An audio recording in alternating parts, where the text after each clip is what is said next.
Assalamualaikum warahmatullahi wabarakatuh. Shalom, nama budaya, Om Swastiastu, salam kebajikan, salam sejahtera untuk kita semua. Puji syukur kehadirat Tuhan yang Maha Kuasa, karena nikmat dan karunia-Nya, kita dapat beraktivitas seperti biasanya. Yang terhormat, Dewan Juri Lomba Pidato, yang saya hormati, pimpinan Lembaga Kantor Bahasa Provinsi Lampung, Ikatan Duta Bahasa Provinsi Lampung, rekan-rekan panitia, dan rekan-rekan semua dimanapun Anda berada. Terima kasih atas kesempatan yang telah diberikan kepada saya untuk menyampaikan sebuah pidato dengan tema Bahasa Indonesia menuju Bahasa Dunia dalam tajuk berjudul Internasionalisasi Bahasa Indonesia dimulai dari kita. Pada 27 hingga 28 Oktober 1928 diadakan Kongres Pemuda II. Para peserta kongres bersepakat bahwa bahasa Indonesia sebagai bahasa persatuan. Hal tersebut tertuang dalam butir ketiga Sumpah Pemuda yang berbunyi, "Kami, putra-putri Indonesia, menjunjung bahasa persatuan, bahasa Indonesia." 17 tahun kemudian, tepat pada 18 Agustus 1945, menjadi bukti bahwa ikrar tersebut bukan hanya ikrar semata, melainkan telah diakui melalui ketetapan yang dituangkan dalam Undang-Undang Dasar 1945, yang menyatakan bahwa bahasa negara ialah bahasa Indonesia. Tetapi pada hari itu pula, kita selalu menengok ke belakang, sudah sejauh mana kualitas mutu penggunaan bahasa Indonesia di negeri ini. Karena bahasa Indonesia bisa jadi sebutan identitas belaka, belum menyentuh pada inti dan hakikatnya. Apakah tujuan menjadikan bahasa hanya sebagai jati diri bangsa? Apa tujuan pemartabatan bahasa Indonesia di seluruh dunia supaya terlihat tidak meniru, tidak sama dengan kepemilikan bangsa lain? Bahasa merupakan bukti peradaban sebuah bangsa.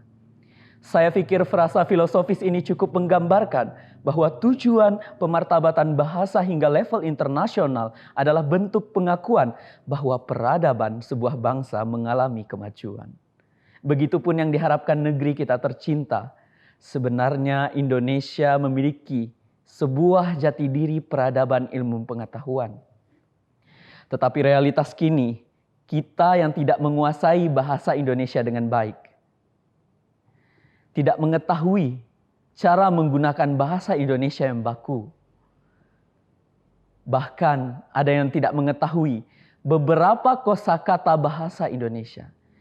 Yang lebih mengkhawatirkan, yakni sebagian di antara anak-anak Indonesia tidak menguasai bahasa Indonesia. Mereka mulai beralih menjadi penutur yang lebih fasih berbahasa asing, khususnya bahasa Inggris. Terkadang kita tidak menggunakan bahasa Indonesia dengan benar, dengan dalih malu atau takut dianggap terlalu kaku. Terlepas dari setuju atau tidak, dalam survei Kementerian Luar Negeri Republik Indonesia, Diplomasi nomor 106 tahun 2010, setidaknya ada 52 negara asing yang membuka program studi bahasa Indonesia. Antusiasme warga mancanegara untuk mempelajari bahasa Indonesia semakin jelas terlihat dalam program Bahasa Indonesia bagi penutur asing. Bahkan hingga akhir tahun 2020, tercatat ada 355 lembaga penyelenggara program BIPA di 41 negara dengan total 72.746 pembelajar. Sudah saatnya masyarakat dan pemerintah bahu-membahu berkomitmen untuk menjadikan bahasa Indonesia sebagai bahasa internasional dan sebagai instrumen soft power of diplomacy. Menurut Badan Pengembangan dan Pembinaan Bahasa, indikasi sebuah bahasa dapat dijadikan sebagai bahasa internasional adalah apabila bahasa tersebut menjadi bahasa resmi persatuan bangsa-bangsa, bahasa perhubungan antar negara, bahasa Inggris sebagai bahasa dunia, dan bahasa Esperanto. Selain itu, sebuah bahasa internasional seharusnya memiliki nilai sejarah, serta sebuah negara asal bahasa harus memiliki daya tarik tersendiri baik dalam segi ekonomi, ilmu pengetahuan, dan budaya. apabila kita kaitkan dengan bahasa Indonesia, apakah bahasa Indonesia memiliki indikator-indikator sebagai bahasa internasional?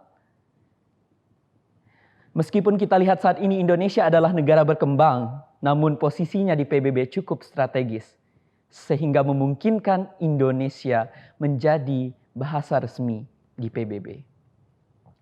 Tak hanya itu, Indonesia memiliki potensi kemajuan pada sektor ekonomi dan pada bidang budaya. Dan Indonesia juga memiliki budaya yang banyak dikagumi oleh masyarakat dunia. Maka dari itu, pemuda-pemudi dalam Ikatan Duta Bahasa sebenarnya menjadi contoh representasi yang baik dalam menggaungkan penggunaan bahasa Indonesia. Dan sebenarnya hal ini dapat menjadi cambuk bagi seluruh lapisan masyarakat sebagai pemilik bahasa Indonesia agar memiliki rasa percaya diri dan peduli terhadap bahasanya sendiri. Satu pertanyaan untuk kita semua. Bagaimana bahasa kita dapat dicintai masyarakat internasional jika kita sebagai penutur aslinya tidak cinta dan bangga? Ingat, kita masih terus menjadi tuan rumah di negeri sendiri.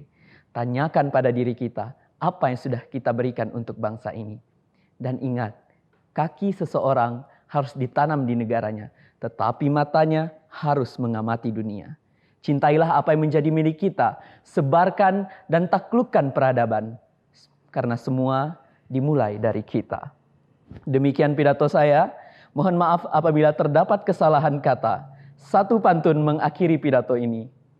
Cemilan gurih Lampung namanya gaduduh. Durian kopi luwak kami bersua. Wassalamualaikum warahmatullahi wabarakatuh. Salam kebajikan, salam sejahtera untuk kita semua.